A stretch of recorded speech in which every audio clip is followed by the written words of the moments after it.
There, what's up? Good morning. Good morning. I'm early. I'm a minute early. It's 8 a.m. It's 8 a.m. I've turned into a night person and I don't wake up early anymore. And I'm going to tell you what, tomorrow's Friday. It's probably going to be 8:30 tomorrow morning when we go live on Hobby Evolution because I'm doing a eBay Live tonight at 7 p.m. Central. We'll probably go after 10 p.m. tonight, which means I'm going to go to bed late and wake up late. So get used to it, Mike Smith. Get used to it. What's going on? It's a no topic Tuesday. Salty Bo. See what happens? You get salty Bo when I stay up late. I'm checking my eBay numbers. I don't know if I've given that update. So my goal for 2025 has been 40% growth year over year. And before I went on eBay Live, I was at like 15 to 20%. And I was just putting along. And it's like, man, I need to make a drastic change if I want to see 40% year over year growth. And then eBay Live came along and it has kicked my sales into overdrive. I am now 53% year over year. So I need to keep that going. My sales on eBay Live have been growing. I had an amazing sales day yesterday on eBay Live. Yesterday for a Wednesday afternoon, which afternoon sales I've seen not that great. At least in my very small sample size of both selling on eBay Live and watching live sales at various times of the day, afternoons are the worst. And I still did. I did well, and but I was disappointed. I was disappointed because I wanted to hit another number, and I didn't hit that number. And I thought I was. Yeah, I thought I was on pace to hit that number, and I fell short. Was it a goal? No, I didn't think I would get anywhere close to that number going into the eBay Live yesterday. And then all of a sudden it's like, oh, wow, my numbers are really good. If I do all of these auctions, I think I can hit it. And as I looked at the end, it's like, oh, so close. And I told my wife, I'm like, she gets home and I'm like, so I never thought I'd say this. I go, this is crazy to say. And she's like, I've had a long day. And I'm like, no, it's good crazy. It's good crazy. And I told her, and she's like, I told her the number. And then I'm like, but I wanted to hit this number. And she's like, oh my God. So I think we can hit that other number tonight. My next eBay Live is 7 p.m. tonight on eBay Live. Direct link is in the chat or in the description. I had my my weekly phone call with my eBay rep yesterday, and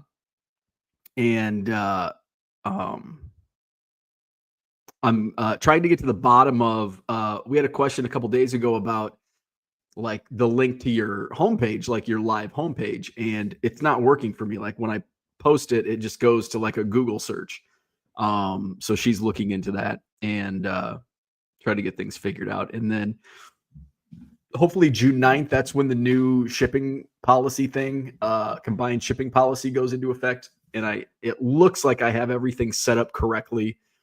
So I won't have to spend 20 minutes after each live sending out combined shipping invoices. Saves time for me and you. You don't have to wait around. If you want to pay right away, you can. I don't have to go back and adjust shipping if people, didn't listen or didn't, or paid whatever. So hopefully that will help save some time here in a couple of weeks. Max wants to know, where does the 40% come from? That's just a bench. So it's working backwards. 40% year over year growth gets me to a number that I wanted to hit. And based on what I've been doing the last couple months, it's like, if I do what I've done in May for the rest of the year, now there's going to be a couple months where I know I'm not going to hit what I've hit here in May. Actually, I could. I very well could. now that I think about it, July was one of those months. July is really the only month. July, I have a lot of stuff going on, and I've got a lot of stuff going on here this summer, but and who knows as things come up. But July, we're only doing like a 4-day, 5-day thing. And then the Nationals at the very end of the month. And then obviously I'll source inventory. I don't expect, I mean, I'm going to be buying a lot at the National, but I source year round. Like I'll be sourcing this weekend. I don't know if Mikey's here, but I sourced from Mikey's store this morning.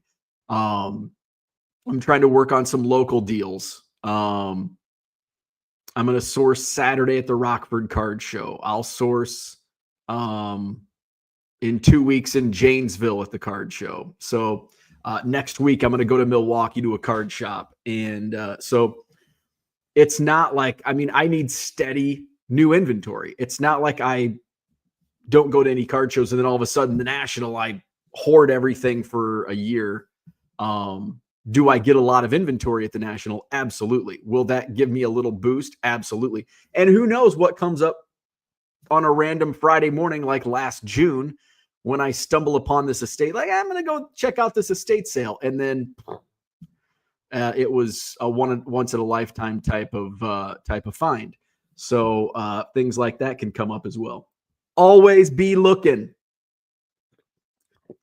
How come I can never find stuff like that? Always be looking. I miss out on shit all the time because I'm not always being looking. So always be looking. So that's where that number comes from. And I think I'm going to crush it. I think I mean, it wouldn't shock me if I do 100+% year over year, based on my traction, based on what I've done this month, because I think May has been a solid, and this is my first month of doing eBay Live. So only up from here.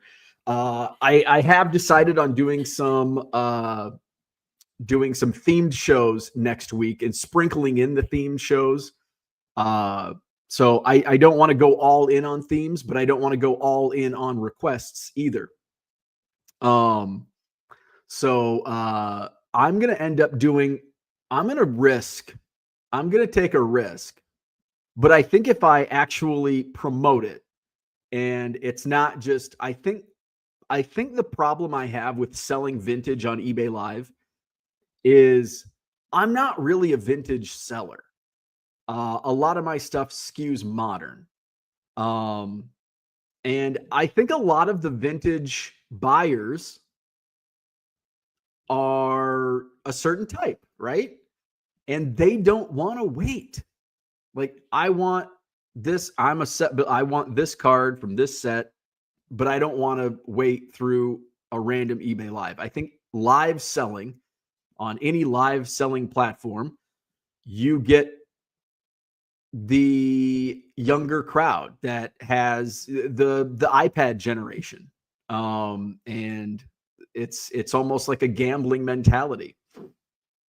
But there's also those of the older generation, if they're it, like you look at Baseball Card Exchange's auction the other night where the Juan Marichal sells for like $30. But it was like, they knew it was a vintage. It was like a 70s auction. So I'm going to take, I was hesitant on this, but I think I'm going to do it.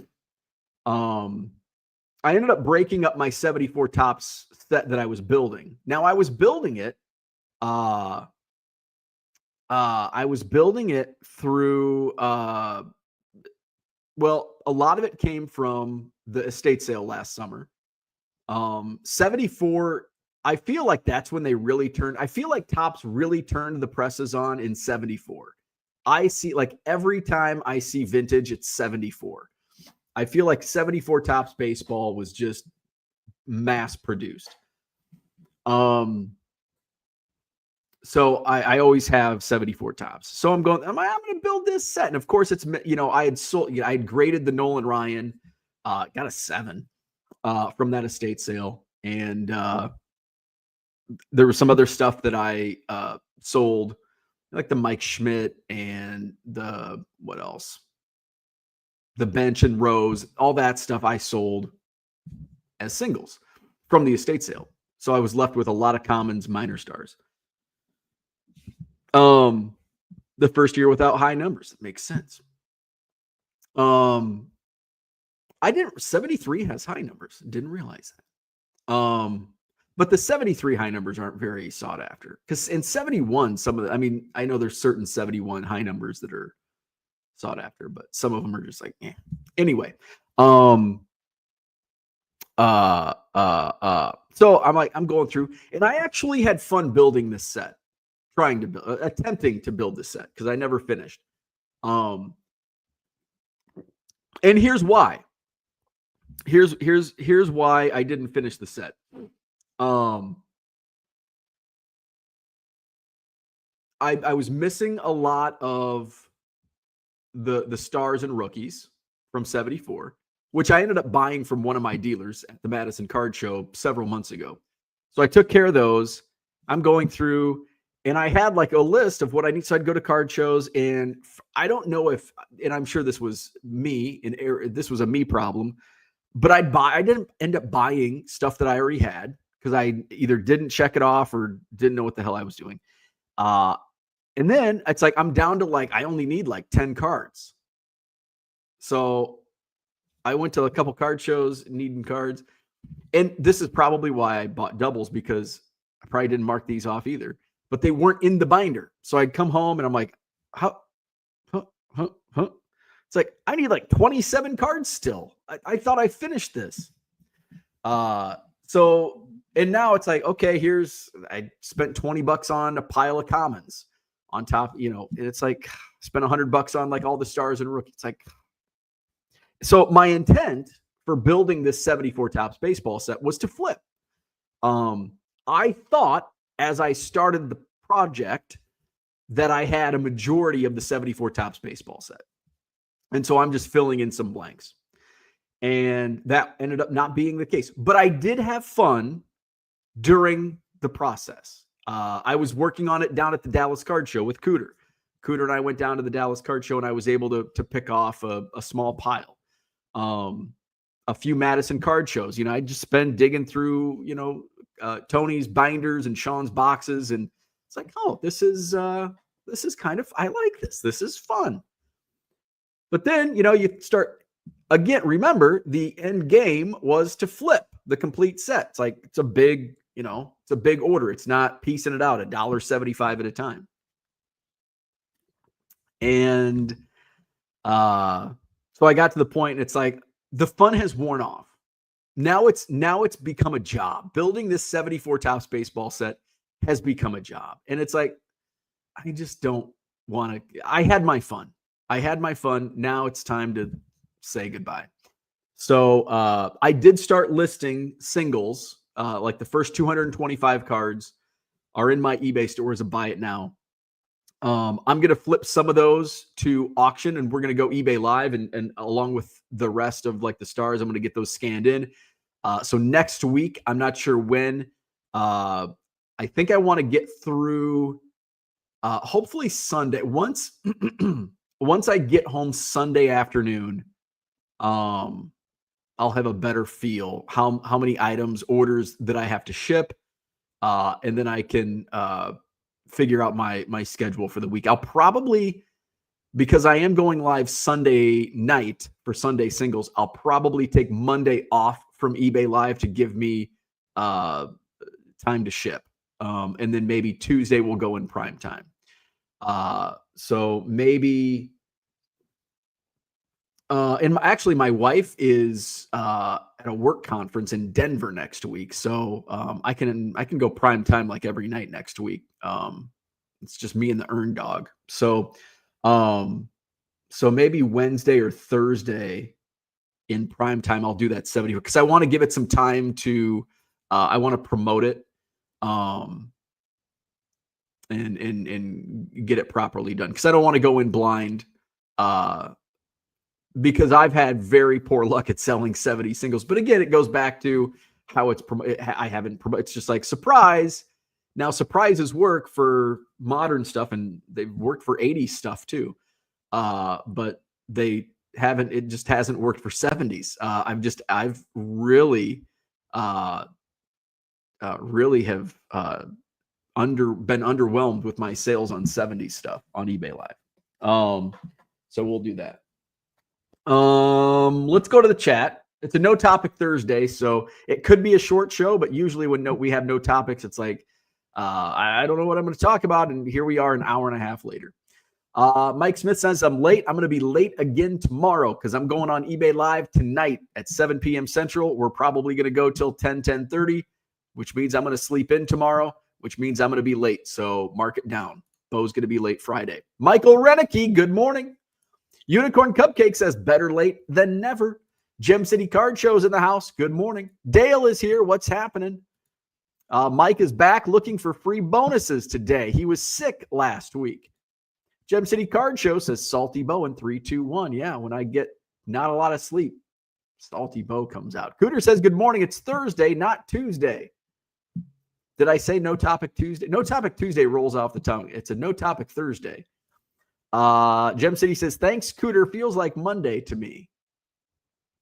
Philly Joe, good morning. Max says, we talked about the 40%. Dale says, you are doing better than the wine business. Congrats on the growth this year. Thank you. Mike says, I heard you went live YouTube for live auction yesterday since you post in your group post yesterday. Yes, I did all of that. Gem City says, when a daddy 20% and a mommy 2% really love each other, that's how Max. Mike Smith says, does eBay allow to promote your YouTube channel? They frown upon promoting off-site platforms. So every once in a while, I'll touch on, like, I do a show on YouTube every morning. I don't like give out links or anything. I tread carefully. I probably could, but I don't. Max says, got it. Makes sense now. Peter says, good morning. Mike Smith says, I heard PSA cleaning coming soon. You received latest survey. I heard somebody talking about it, but I don't grade that much. And really, the cleaning I don't care about clean. In fact, like the old rub down service. Now get your mind out of the gutter. The old rub down service, like, hey, rub my card down. Yeah, before you send it to PSA. Absolutely. I'm a fan of the rub down service. When you start throwing chemicals and stuff, it's like, well, that's kind of a slippery slope. But I really don't care either way. The PSA crap with the backyard breaks. I'm not a fan of backyard breaks, but I'm not going to light my pitchfork on fire and go on social media and boycott PSA because they're doing business with backyard breaks. Nobody would know anything about backyard breaks if they didn't post all their vitriol about backyard breaks. Just fucking ignore it. Just don't do. Yeah, they're slime balls, but ignore it, and they'll go away. Like I don't give a shit about backyard breaks. I really don't care. They said nasty stuff. Well, a lot of people say nasty stuff. I don't do business with backyard breaks. I ignore them until my rant right now. Just fucking ignore it. Everybody wants to be a white knight on Twitter. It's annoying. Mark says, no topic, morning. Good morning. Philly Joe says a great motto, always show up. There you go. Max says, on the way to drop off 200K plus. Oof, that's a lot of weight off the shoulders. Love it. I actually had my storage unit, all the cards in my storage unit, I had posted on Facebook Marketplace for about, I don't know, a couple of weeks. I was getting lower offers than what I would if I would post a fraction of those cards, like $100 for an entire storage unit of cards, even though they're all like common. I mean, there's probably like 34 row boxes of like quarter boxes. So I'm like, no. I mean, the binders alone are worth more than $100. So I would just be like, how about somebody's like, I'll clean it out for you for $100. And I'm like, how about I'll let you do it for 2,900. I had it listed for 3,000. Did I expect to make 3,000? Absolutely not. But I'm certainly not taking 100. I'm not going to leave my house for that. So, I had a solid offer of 1,500. I'm like, I'll do 2,000. They're like, I'll do it for 1,500 right now. I'm like, well, I don't have time right now. So I'm like, I'll do 2,000. And then they never responded. So I'm like, you know what? I'm just going to take the ad down. I'm going to run another sale at some point. I don't know when I'm going to have time. My weekends are booked for the next couple of months, actually. So I probably won't have a sale. So maybe I should put, I think maybe I'll just divide it up into smaller pieces. Maybe like here's quarter boxes, whatever per box. Here's binders, buy all the binders for whatever price. Because I don't know if I have a free weekend until August. Because I'm out this weekend. I'm out next weekend. The week after is Janesville. The week after is Madison. The week after we might be in Maine, either that week or the following week. Oh, no. That's in July. I might have a couple of weekends right at that last weekend in June and the first weekend in July. I think I might have free. So maybe that last weekend in June. We'll see. Where are we at? Jody's in the house. Good morning. Mikey's here. Thank you for your purchase. And Donald, I really appreciate it. Hey, thank you. I might be back. You had some goods. Mikey's got some good stuff in his eBay store. So check it out. I bought 22 cards this morning. Tracy is here. Good morning. Mike says, low roller, back to work on free bonus skill games today since I was sick last week. Mark says, you are correct. While I don't sell live, the Mays errands sell, but not commons. Yeah, I dabble. I like to be proactive and reactive at the same time. Like if something's selling, I want to keep selling it until it stops selling. But I also want to be proactive and see what might sell. And so I'll take some random commons from the 70s and let's see what this, for the most part, the commons won't sell, which is not surprising. But then like a 74 Bobby Valentine sold for $4. I had a 73 Steve Carlton. I'm going to say this for a long time. I'm going to use this as an example for a long time. My 73 top Steve Carlton, there was a crease in it. So it probably $1. It probably would be in a dollar box at a card show. So it sold for $1. A 74 tops Bobby Valentine sold for $4. I'm surprised it sold, let alone getting multiple bids. Mikey says, I basically came into this stuff from my high school baseball coach. He's selling his entire collection through me, and it's loaded. I love it. Keep it coming. Mark says 74 is the first year without high numbers. Cooter says, yes, 74 was first non-series and first factory set issue. So there is a ton. I have 2 complete sets and hundreds of dupes. Mark says, yep, 73, not too difficult. 66 and 67 are the toughest from the late 60s, and 72 highs are tougher, and 72 is 787 cards. What number does, I always forget this, and I look it up all the time, and it's actually hard. If you Google, I wonder if ChatGPT knows. What are the high numbers in 1972 Topps baseball set? Let's see if ChatGPT, because Google it, I just give up and I'm like, I'm just going to guess anything in the 700s is a high number.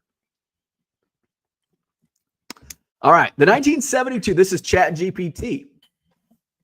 The 1972 Topps baseball set has a total of 787 cards, and the high number series refers to the last batch of cards released, which are generally more scarce and valuable due to lower production issues. High numbers, the final 6th series, is considered the high number series and includes many key cards and rookies that are tougher to find in top condition. So it's 657 to 787. Okay. So we've got the Carlton Fisk rookie. We've got Ted Simmons, Tug McGraw, Minnie Minoso. Last Topps card is a player. What's that card look like? I can't think of what that card looks like. 72 Topps. Minoso.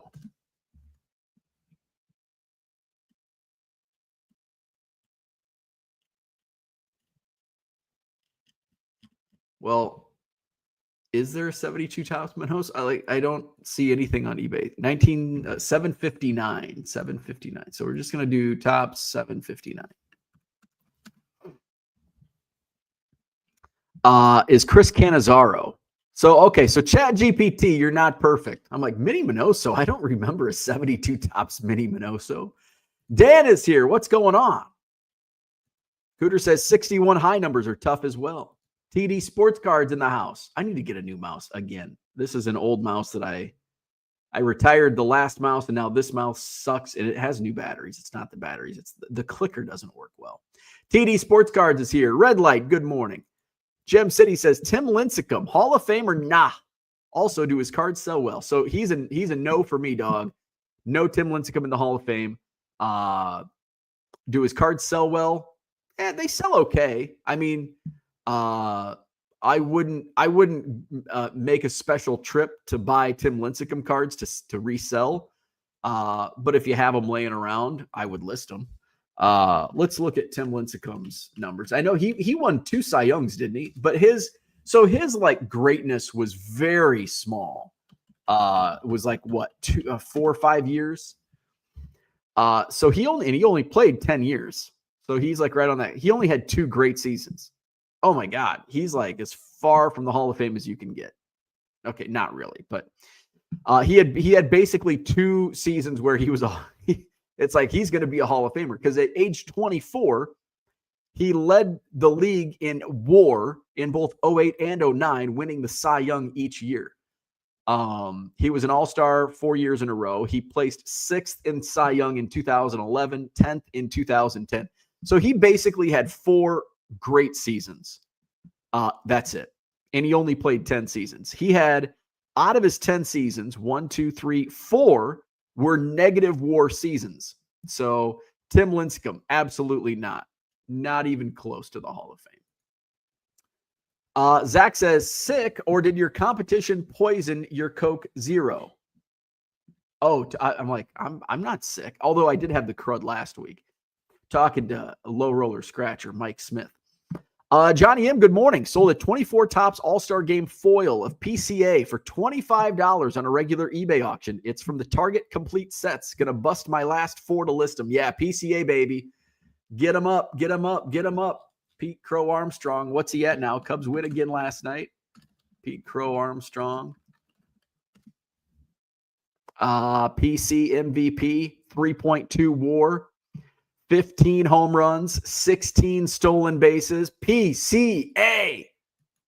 I need to get some of my. I've got a PCA but it's a Panini, so there hasn't been much traction. It's a really nice patch. It's numbered to 35, but it's like I've got it priced on eBay, and I'm not gonna really go much lower on the price. I'll keep it. Once it hits a certain price, then I'll sell. Kind of like when I had my Dylan Cease collection, I had a couple high-end cards, and he was still in the Cubs minor league system at the time. And I'm like, I'm not, I had it listed for like $250. It was a gold refractor auto. I paid like $35 for it. I had it listed for $250. Now this was a couple years after I bought it. And, I'd get offers. All of my offers coming in were like around 100. Because of comps. And I'm like, this isn't a comp for me. I don't care. I know what the comps are. Kind of like my Trout. Like I know what the comps are, but I'm higher than comps. I'm not motivated to sell at a price lower than my price point. And so that's the Dylan Cease. And then all of a sudden, I ended up getting an offer of like $220. And the funny thing is now they bundled. So they sent me an offer for like $220 on the Cease. Cause I think they messaged me and I'm like, no, $250 is my price. Like I'm not really taking offers.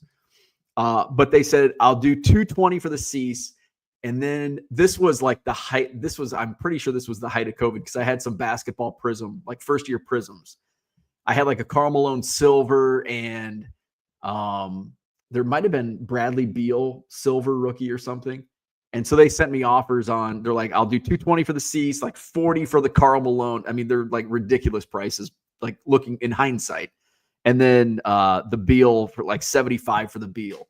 And I'm like, yes, I'll take this. Man, that COVID era was.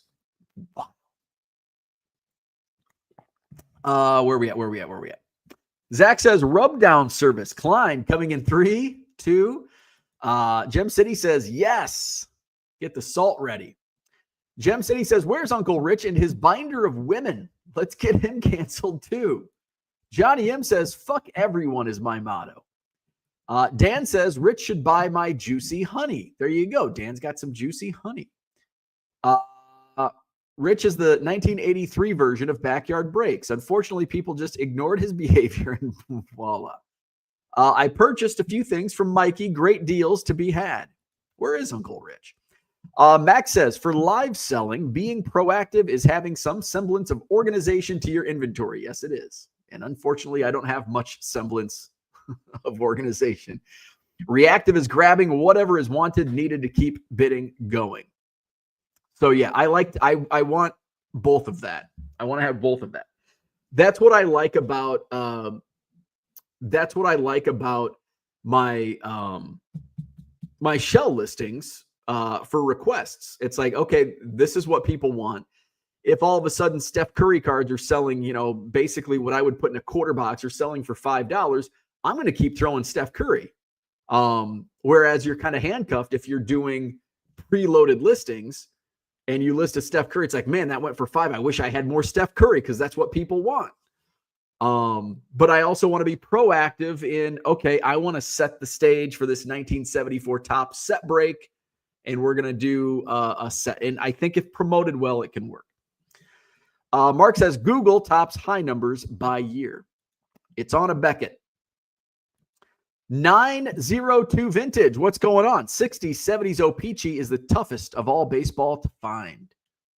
Orlando's in the house. What about Venezuelans? Those are tough to find too. O-Pee-Chee had very low production numbers compared to tops. Mark says, I have a top loader with a piece of paper in it with my contact info on one side and the high numbers by year on the opposite side for people. That's very cool. That's very cool. Zach says Fisk 1972 is not a high number the last time I checked. Then ChatGPT is wrong. So don't trust ChatGPT. So what number does the high number start at? It also said, ChatGPT also said there was a 72 tops mini Minoso. So that was wrong also. 2-time Cy Young, multiple no-hitters, World Series title, not enough. Max says, Lincecum is a victim of longevity. The torque he put on his small frame cost him. Gem City says, 20% of his career, he was the best. Plenty of Hall of Famers weren't the best. Cough, cough, Harold Baines.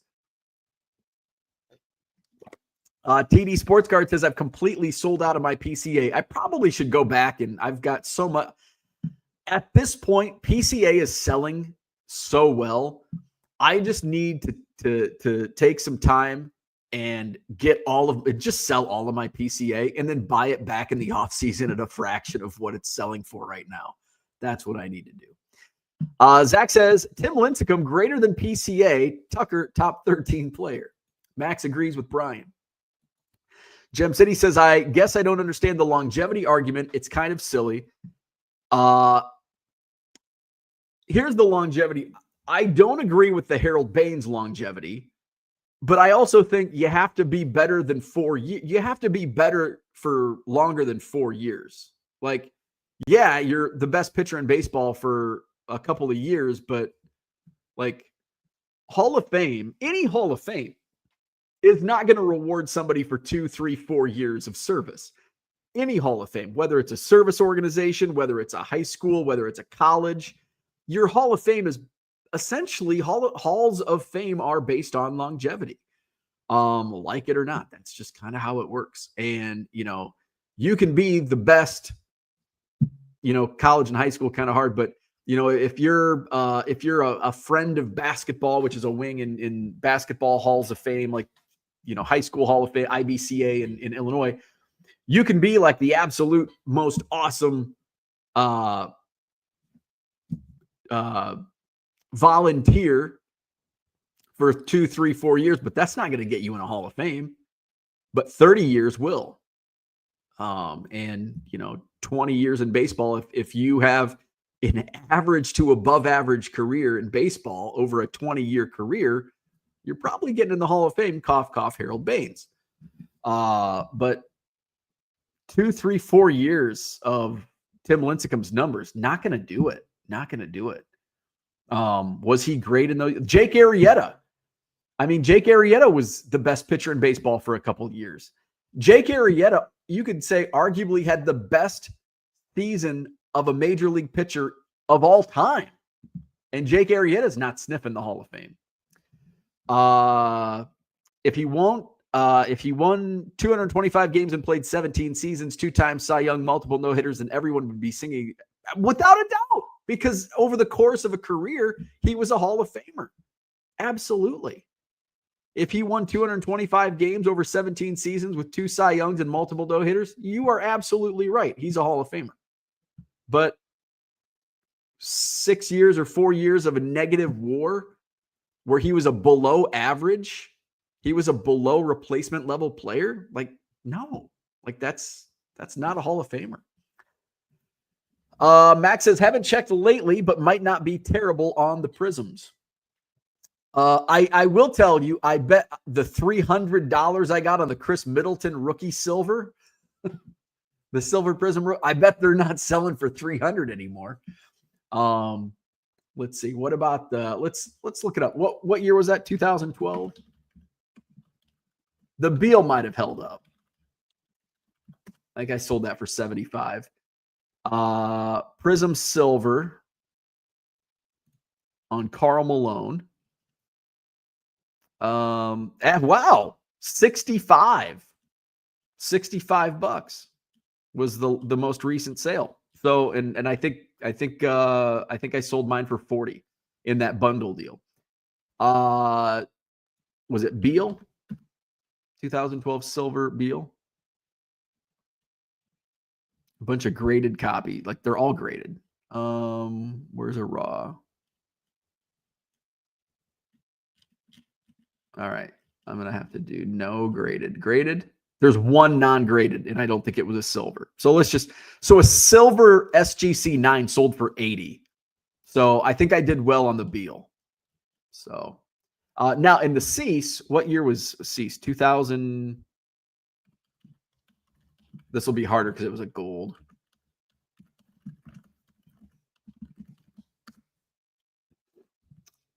Oh, one just sold in March for $200. So that was a good. So I got 220 like 5 years ago. So I think overall my deal 5 years ago was good. I did 220 on the Cease, 40 on the Malone. Those two basically balance each other out, and then basically a wash on the Beal. So, what 220, 260. So it's a little over $300, and I got it in 2020 or 2021 as opposed to 2025. That was a good sale. And who knows? And the person that bought it may have, and I think they were all, actually, I know they were all raw copies. So they graded, who knows? They could have flipped them and made some money too. Philly Joe says, Bo, any data analytics on your live viewers? Saw that yesterday hit 400 plus viewers, and just curious on Left Coast viewers. Yes. So yeah, they actually do quite a bit of analytics. So the analytics are not available for a couple days. Let me see if my Monday night analytics are available. Major League Monday. So Monday, I don't know if I can drill it down to like West Coast. I don't think so. Okay, so I do have insights for Monday. So I had 314 viewers on Monday. Average viewing time was almost 18 minutes, which is pretty good. Although I did go 3.5 hours on Monday night. I gained 16 new followers from that stream. 92% were returning viewers. Monday.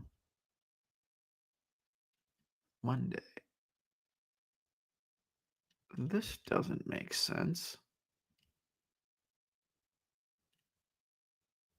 My sales data. Oh, sales data is not available yet. So I'm like, I did a lot more in sales than what my insights are showing. So it says, and then there's a note, of course. See, people don't read, and I'm guilty of that as well. Sales data. Sales data will be available within 4 days after your stream ends. So Tuesday, Wednesday, Thursday, so Friday. It's and will be continuously updated. This data covers eBay Live sales only, and discrepancies may occur. For a complete sales overview, always refer to your Seller Hub page. So there you go. So, but I don't know. It doesn't drill down to like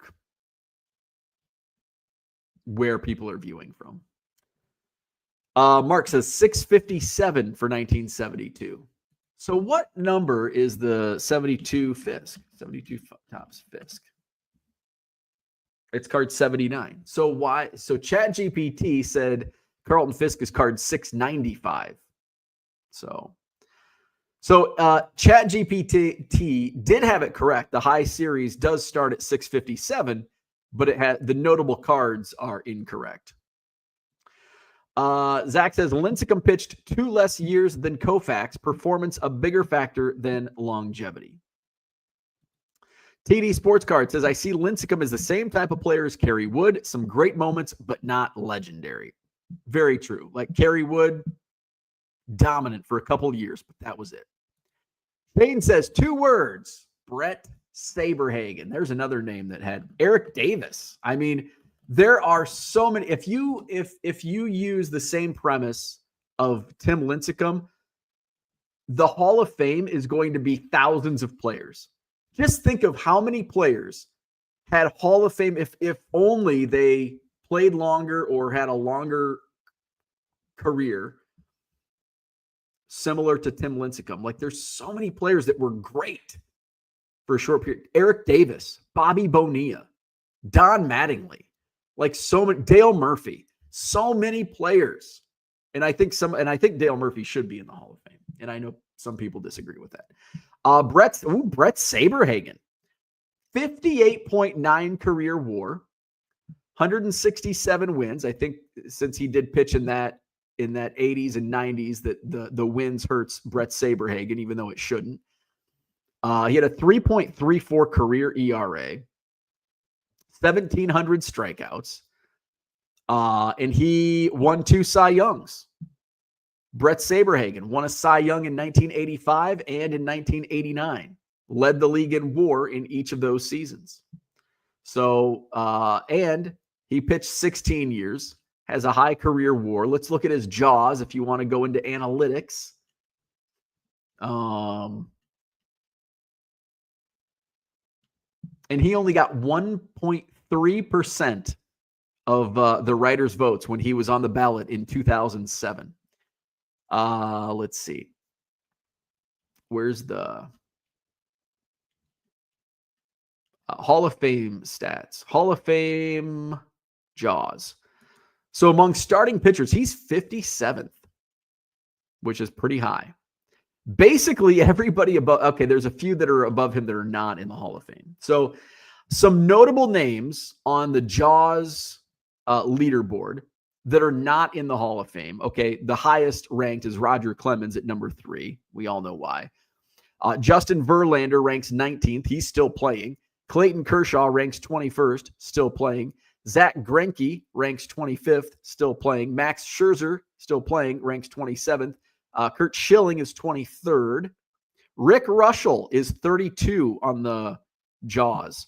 Kevin Brown ranks 33. Louis Tiant ranks 44. David Cone, 48. And then the next non-Hall of Famer is Brett Saberhagen at 57. He's kind of on that fringe on the JAWS rankings, though, because basically everybody, with the exception of the names that I mentioned, are in the Hall of Fame. Vic Willis, CC Sabathia, Pud Galvin, Jim Bunning, Bob Feller, Clark Griffith, Stan Kovaleski, Dazzy Vance are all above him. Right below him, Amos Russi, Don Sutton. And then there's a few that are not. Urban Shocker, Tony Mullane, Dave Stieb are below him. Rube Waddell is in the Hall of Fame. And then a couple more, Kevin Apier, Chuck Finley, not in the Hall of Fame. So there you go. You could make a case for Brett Saberhagen. Dat Dude says Lincecum got busted with a bowl and some weed while driving. I believe he got suspended for that, but I could be wrong. What's wrong with a little weed? It's better than drinking and driving alcohol. Not much better, but smidge. Gem City says Kerry Wood had one amazing game. TD says, yes, Saberhagen had a few great years, but not on counting numbers. DeGrom is in the same boat. DeGrom is going to fall in the same. Jacob DeGrom, yes, that's a great example. Jacob DeGrom is going to fall in a similar, I think, a similar vein as Brett Saberhagen. The one potential saving grace for a player like Jacob DeGrom is I think the writers are a little more lax in voting, and I think we're skewing towards a larger haul than what we have previously. So I think DeGrom could get in because of that. Gem City says 1-2 Cy Youngs, not close, and I love Kerry Wood. Shane says Saberhagen, 7 total Hall of Fame votes off the ballot after 2007. Cooter says, how many times have you redeployed the $220 in the last 2 years to make more profit? Perfect example of why you want to turn inventory. Absolutely, without question. Tracy says, love Saberhagen. I didn't see him at the Royals, though, this month, celebrating the 85 championship. I wonder what was up. What is he working in baseball? He could be working in baseball, and that obviously always holds. What's Brett Saberhagen doing these days?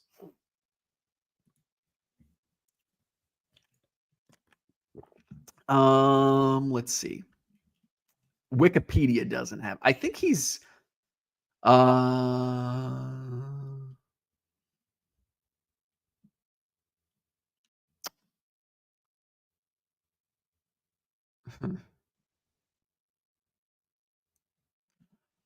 I thought he was on, maybe he's active on tour, or that, I think maybe I'm thinking of Mark how do you spell Gubiska? Let's see. Where are we at? Brett Saberhagen. For some reason, I thought he was in working in baseball in some capacity. Maybe not. And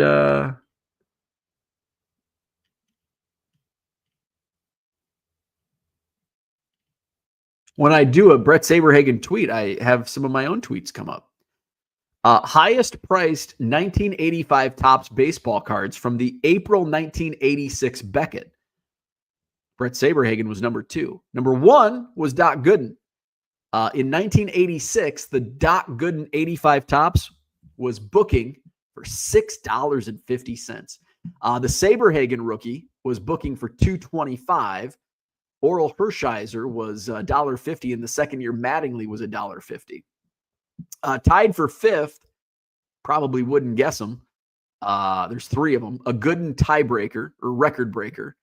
And then Alvin Davis and Phil Bradley, $1.25 Beckett value in April 1986 for their 85 Topps cards. Porter in the house. Good morning. Zach says, Chat GPT is confusing it with Topps Heritage, I presume. That's could be. Carlton Fisk is $6.95 in the 1989 set. Just looked it up. Dale says, Chris Bryant looked like a lock for the Hall of Fame. There's another good one. Rookie of the Year, National League MVP, and then just fell off the face of the earth because of injuries. Gem City says, NFL has more players in their Hall of Fame than MLB does. I guess what I'm saying, per usual, is the MLB Hall of Fame is stupid. And for that, I will agree. Porter says, Jim Edmonds, David Cohn, and Saberhagen were studs. Gem City, Philly Joe says, Gem City, everyone except mothers make the Football Hall of Fame. Still wild that Schill isn't in. Kurt Schilling should be in. Roger Clemens should be in. Barry Bonds should be in. All those guys, just put them in. Dad Dude says, I can't wait for your public service announcement. Don't drink and drive, smoke weed, and cruise. There you go. There you go. TD says DeGrom needs 2 more great years, I believe, in order to get that 7-year total up. So let's see. What's Jacob DeGrom at? Let's look at his stats. I'm curious what statistics and when we'll start seeing, like, you know, how it used to be for pitchers, it would be wins, strikeouts. Those were, you know, kind of the benchmarks for pitchers, and I guess Cy Youngs and, you know, awards. But Jacob DeGrom has 2 Cy Youngs. He's got a 2.52 career ERA. We're not even going to look at his wins because starters don't win anymore. Strikeouts, 1,700 strikeouts. He's pitched 12 seasons. Yeah, I mean, his numbers are not. I mean, he's similar to Tim Lincecum. I mean, with just a few more years. And actually, he's actually performed better than Tim Lincecum. Like, in Tim Lincecum's, outside of the 4 years that Tim Lincecum was really good to great, Tim Lincecum was awful. Jacob DeGrom has not really been all. There's been a couple. Last year, he didn't have a very well. Did he pitch? Oh, he only pitched 10 innings last year. So, okay. 2023, he only pitched 30 innings.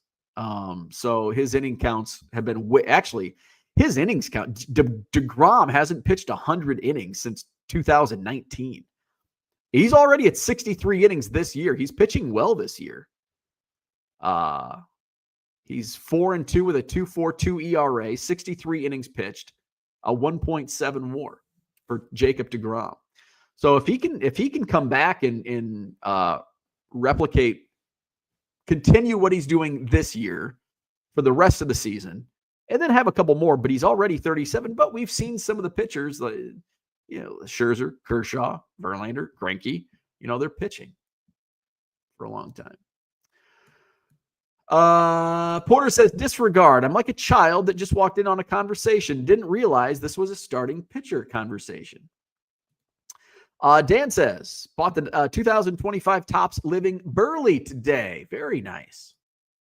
That dude says Ryan Howard got hurt or he was on his way. Fastest to home run milestone. There you go. There's another one with just a small sample size. Oops, wrong. I'm going to exit that out. Ryan Howard. I mean, you judge on a 2 to 4 year career, and man, you're letting everybody in. Yeah, look at Ryan Howard's numbers. I mean, he led the league in RBI in 2006, 2008, 2009. Led the league in homers in 2006, 2008. Hit 40 or more home runs in 4 straight seasons. I mean, his 2006 to 2009, that 4-year span, he was Rookie of the Year in 2005, MVP in 2006, 5th in MVP voting in 2007, 2nd in 2008, 3rd in 2009, and then still 10th in 2010 and 2011, Ryan Howard. But towards the end of his career, he was below average.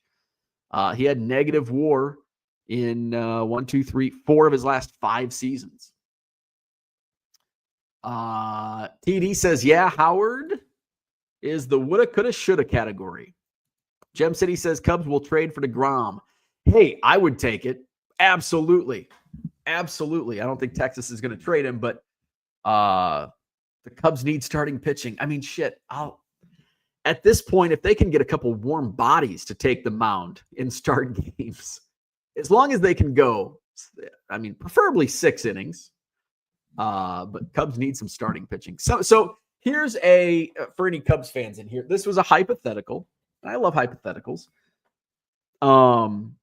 Jefferson Rojas, who's in he's in South Bend, high A, in the Cubs organization. He's about the only prospect in the Cubs organization that I would not want to trade. I would trade any prospect in the Cubs organization. So somebody said, what about Cade Horton? And I'm like, well, I'm not counting anybody that's currently on the team, on the Chicago Cubs. So I'm not counting Cade Horton. I'm not counting Matt Shaw. So then they said, would you trade And who was, I can't remember which pitcher it was, which is going to make the story irrelevant if I can't remember. Let me see if I can find the chat. But basically said, would you trade Cade Horton for this starting pitcher? Maybe I shouldn't, since I can't remember the name. Let's see. In my chat. We have, we chat a lot. Okay. It was sometime during the day. I'm still scrolling up and I'm only at 5 p.m. Okay, I think I'm getting close. Here we go. Talking about the Rockies lineup. All right. Would you trade Kate? Maybe it was in the morning. Oh, there it is. Okay. Oh, Zach Gallen. Would you trade Horton for a Zach Gallen type? Like, absolutely. Yeah, I would. Now, and here's the thing. Zach Gallen is on, Zach Gallen's a rental. I would still trade Cade Horton for a rental of that caliber because the Cubs need starting pitching that bad. Now, you can say, well, Cade Horton's a starting pitcher. Yes, but he's on an innings limit. And he's probably going to be shut down at maybe 120 innings at most. I can't see him getting to 140 innings this year. I mean, he's already pitched in the minors this year. He's at 20 innings in MLB. And let's see. Do I have his stats for Iowa? Okay, here it is. Oh, Iowa. And he's pitched 30 innings at Iowa. So he's already pitched 50 innings. It's May 29th. So, and he's starting. So he's in the rotation. He's not going to make it to the postseason. I want to win now. And the Cubs, through May 29th, they look like legit contenders. But they're not going to get through a playoffs without some solid starting pitching. So that's what the Cubs need. And the Cubs aren't going to have – Cade Horton is not going to be a starting pitcher in the playoffs because he's going to be shut down. So the Cubs need starting pitching. And you're like, well, we only get, if a Zach Gallen or a similar player, it's a rental and you'd still get rid of him. Like, God damn, I probably would because I want to win now. I don't want to keep him for another 4 years, 5 years on the hopes that and this is the type of trade that, you trade for somebody that just falls off. And then Cade Horton goes off and wins a Cy Young. Or Cade might have injury issues and not pitch much. So it's one of those, but it's like, yeah, I kind of want to do that. I kind of want to trade. Mr. Archer, good morning. Dat Dude says, always thought Johan Santana would get more Hall of Fame love. He was ridiculous for a number of years. He did have a good run. Ron Guidry was a great pitcher for a short time. No way he's a Hall of Famer. Let's look up at Ron Guidry. Ron Guidry, also something I always remember. I sold a Sports Illustrated poster of Ron Guidry for $120. I'm like, what? The Rod Carew sold for $10. So it must have been a short print poster. Ron Guidry won a Cy Young in 78. He was seventh in Cy Young in 77, winner in 78, third in 79, finished seventh in 81, won a few Gold Gloves. I mean, I'd put Ron Guidry in long before Tim Lincecum, but yeah, I would not put Ron Guidry in the Hall of Fame. Gem City says, what's going to happen? A super small group will have the length of career necessary to be Hall of Fame. Fans won't want to stay connected with the game. We abuse players and throw them away now. That is true. I mean, they are commodity. Players are commodities, and that's how they're treated in the game. They are. It's how it is. Aramis Ramirez has a pretty solid career resume, war aside. Let's look up Aramis Ramirez. He's one of those that he never had a great season. He had a long season. If Aramis could have played longer, you could make an argument that he could. I mean, he played 18 years. Okay, so, but he falls way short.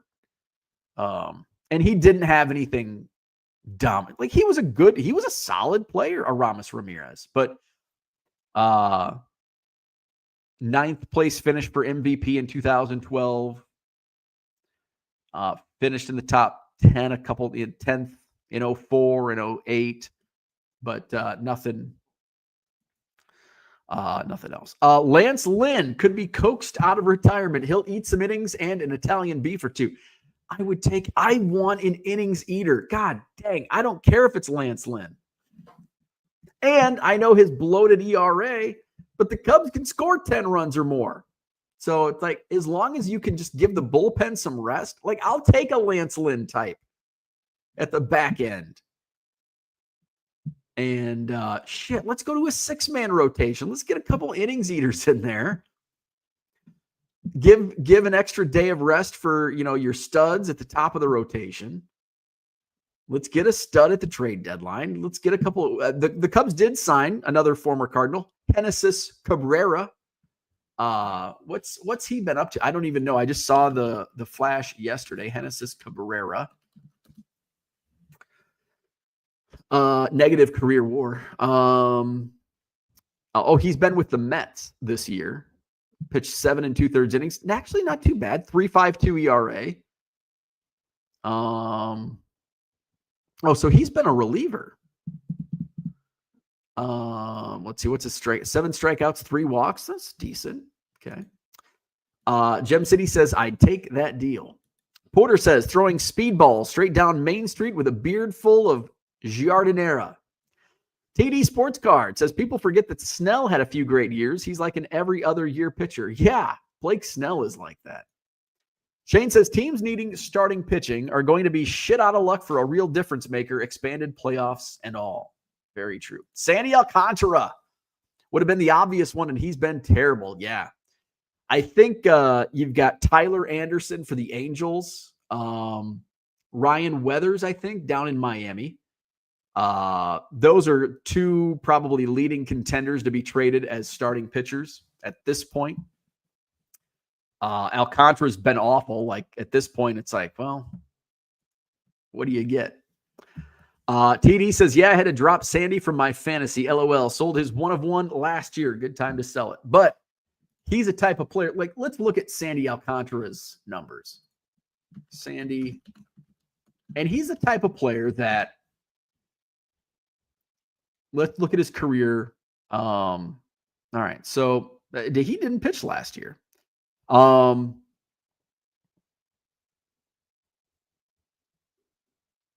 So in 2023, pitched 100. So he's an innings eater, man. 184 innings in 2023, 151 strikeouts, only 48 walks. He led the league in innings pitched in 2022, pitched 228 innings, 207 strikeouts, 50 walks. 2021, 205 innings, started 33 games. That led the league. 201 strikeouts, 50 walks. Like, this is a dude, Sandy Alcantara. You might, with how bad he's been this year, you might be able to get him really cheap or cheaper than early in the offseason. So his numbers, he's got a negative 1.4 WAR this year. 2-7 record, win-loss record, but he plays for the Marlins. 51 innings pitched in 11 games. So so he's averaging about, what's that? 5? Actually, I don't even know if he's getting 5 innings a game. I should know 51 divided by 11 off the. So about 4 2/3 innings. So not good. I'd like somebody that can go more, but he's also getting shellacked. He's given up a league-leading 48 earned runs this year. I don't like his walk rate. He's already allowed 29 walks, so that's a concern. That is a concern. Where, in 2021, 50 walks, 2022, 50 walks, 2023, 48 walks, and he's throwing 200 innings, and now he's at 50 innings. He's on pace for like 30 times 4. Yeah, 30 times 4.